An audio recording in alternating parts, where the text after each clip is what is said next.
This is the second public hearing for the Mecklenburg County Small Business Recovery Assistance Fund. Hopefully you can see my slides. If not, please feel free to utilize the chat feature to reach out to me and let me know if you're having difficulties. All attendees have been muted to reduce background noise. There will be an opportunity when I am finished with the presentation to ask questions, but by all means use the chat feature along the way if you want to submit your questions. I will ask for you to try and sign in if you are on Zoom. Sometimes I can see your name and sometimes I cannot, and we do want to record the attendees participating.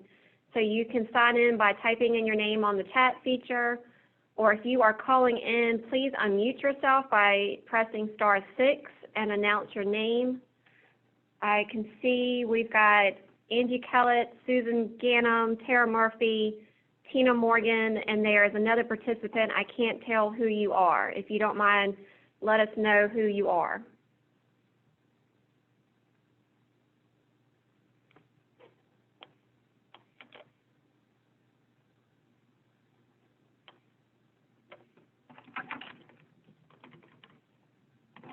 There's a 372 number that has called in. If you don't mind, let me know who you are.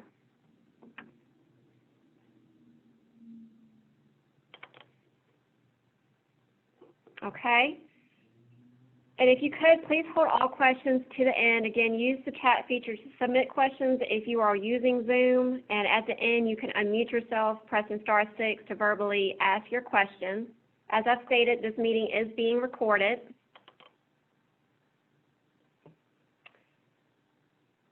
These funds are coming from the Department of Housing and Community Development through a Community Development Block Grant Program in response to COVID-19.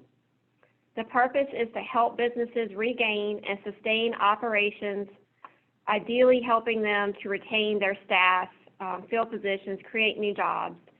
There is $6.5 million available statewide through this pool of funds, and Mecklenburg County is going to be applying for $550,000 of that $6.5 million allocation.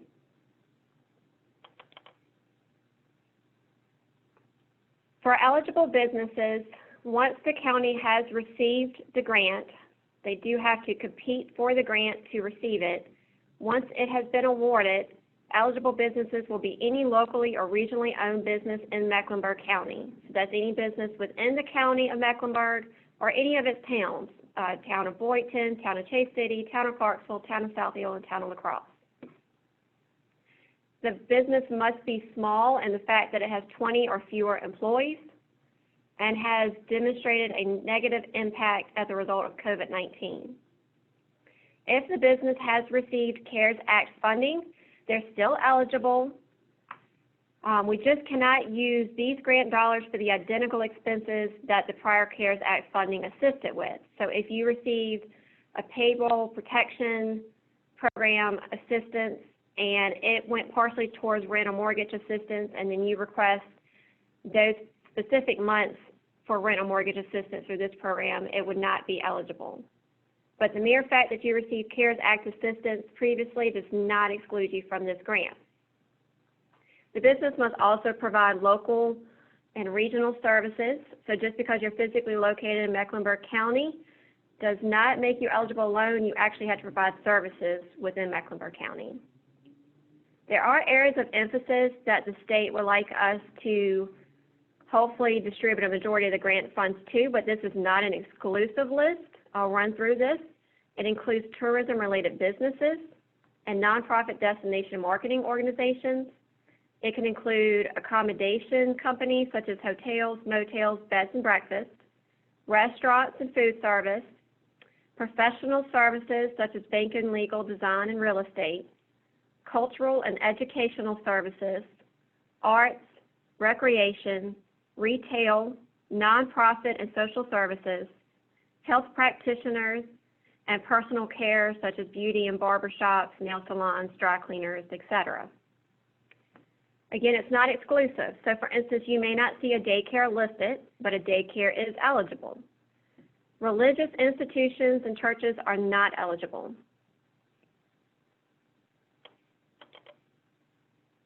Again, the county is applying for up to $550,000. These public hearings are required in order for the county to complete their application and gain input from citizens and the public. While the total pool will be $550,000, the maximum benefit to any individual business will be capped at $10,000. From that $10,000, up to $5,000 can be used for retooling and technology activities, which we'll get more into in just a second, and up to $10,000 in relief for rent, mortgage, and utility assistance. Now, if you go after the $10,000 for the rent, mortgage, or utilities, you cannot go for an additional $5,000 on the retooling and technology. Remember that your maximum benefit is capped at $10,000. Once the county has secured the grant, applicants can submit requests and they will be received on a first come and approved, first served basis until funds are depleted. For the retooling and technology activities, this is capped at $5,000. Space and technology upgrades can include anything that's necessary to reopen and conduct your business safely. So it could include, but not be limited to, furniture, barriers, signage for social distancing requirements, modifications to enhance social distancing like limiting ingress or egress to your building, and technology such as laptops, software, touch-free credit card payment systems, anything to accommodate social distancing. And for example, if you have an online platform that you had to purchase in order for your customers to view your products online, purchase them, and pick them up at the curb, that is an eligible expense.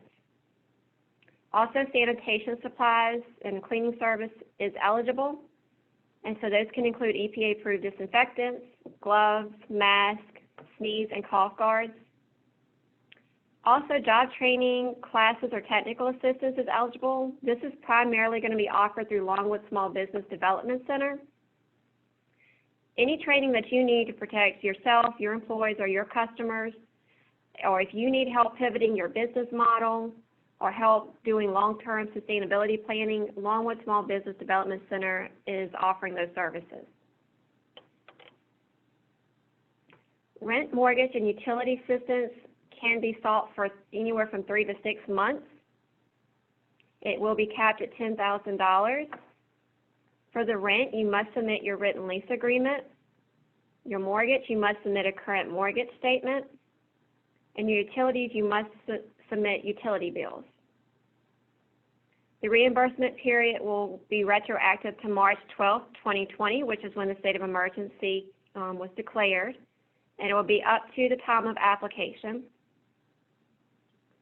Assistance will be for commercial space only, though. So if there's any residential or non-business space incorporated in your facility, for instance, if you have apartments upstairs, that must be subtracted from the benefit amount for rent, mortgage, or utilities.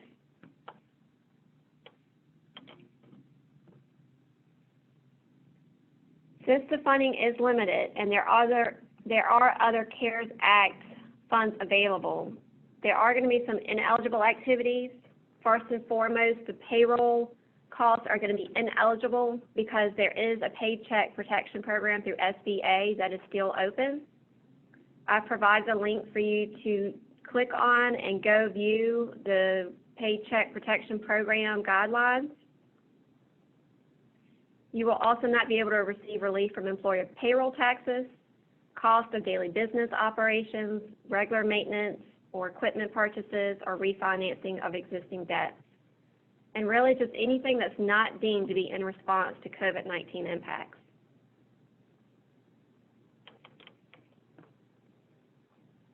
Once the county has secured the grant and the funds are available to the businesses, we will notify you through Facebook postings. If you submit an interest form, we will reach out to you directly, and applicants will be able to submit their applications online or through email, and it will likely be through the Southside Planning and District Commission website. With your application, you will need to submit a W-9. monthly profit and loss statements or bank statements beginning January 1st, and this is to demonstrate that you have had a negative impact because of COVID-19. We don't want the monthly profit and loss statements to scare you. They're also known as income statements. They just summarize your revenues and your expenses of operating your business each month and the resulting profit or loss incurred. They definitely do not need to be prepared by an accountant, and they can even be handwritten. But there is an option still to submit bank statements if you prefer. We will also need your most recent federal tax return and a current business license if applicable, so if you're located within our towns. I know the county doesn't issue business license. If you are seeking rent, mortgage, or utility assistance, you must also submit a business reopening plan. We will provide that to you in a Word form, but the link that's provided on this slide, if you click on that, they will actually explain the questions you need to answer. It's, I think, maybe 8 questions. It's not very detailed. They just want you to think about how you are going to reopen your business and get through these phased reopenings. And it's really you just documenting what you've already done thus far. Once the application has been submitted, best efforts are going to be made by the project review team to review applications within 14 business days. Disbursement of funds are going to be on a reimbursement basis only. So whether it's the retooling or technology activities or the rent, mortgage, and utilities, you have to submit your invoices and proof of payment in the way of a canceled check. We have to receive that documentation in order for the state to reimburse you.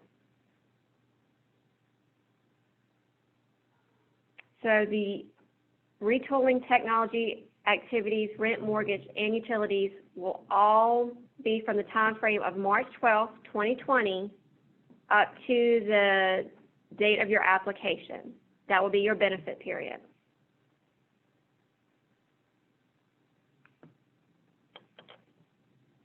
This is just a flow chart to help you understand maybe a little bit better that once your application has been submitted for assistance, it will be reviewed by the project review team.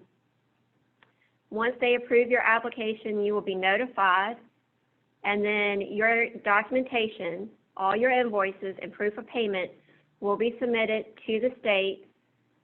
They will approve the request and send funds to the county. They're going to try to expedite this as much as possible, but please allow 2 to 3 weeks for those funds to get wired to the county. Once the county receives those funds, it could take 5 to 10 business days for the check to be released to you.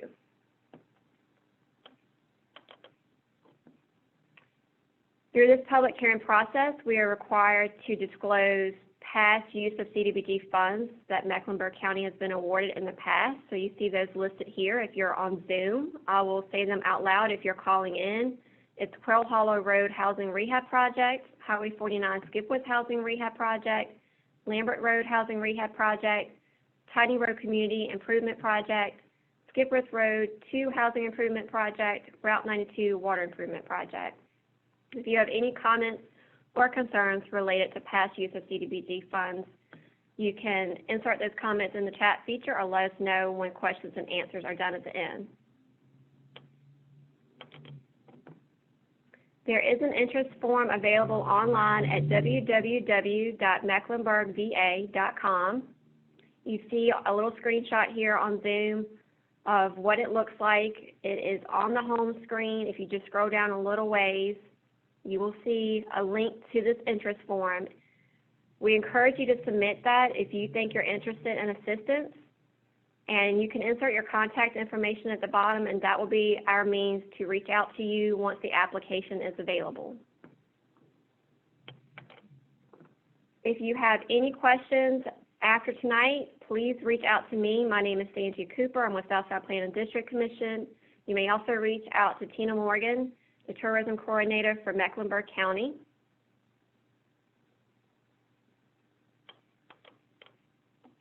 And at this time, if you have any questions, please share those on the chat feature. If you're calling in, if you want to unmute yourself, you hit *6.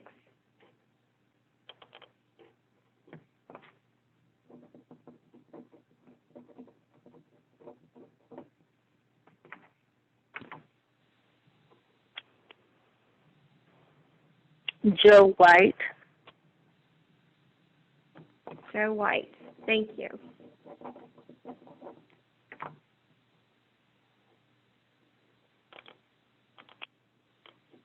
Any questions?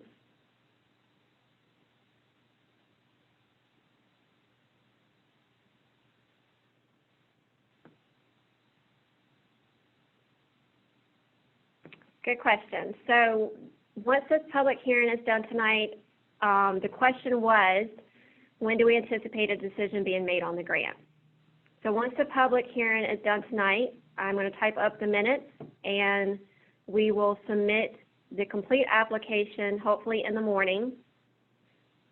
DHED is telling us that it is going to take about 2 weeks maybe to get an award notice. And so it is the 1st of July, so I would hope by the middle of July we know whether the county has been awarded the funds. And then allow another week for us to get the application online and notices sent out to the businesses. But anywhere from the middle of July to, just to be safe, the middle of August would be when the time frame is that the applications for the businesses to complete may be available. Hopefully sooner rather than later.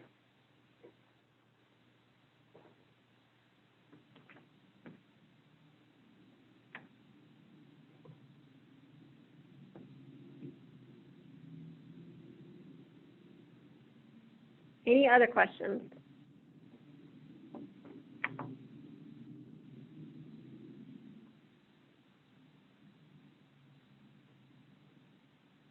All right. If you think of any after our hearing, again, you may reach out to me or to Tina Morgan with Mecklenburg County. And we really thank you for participating tonight. And I hope you all have a great evening.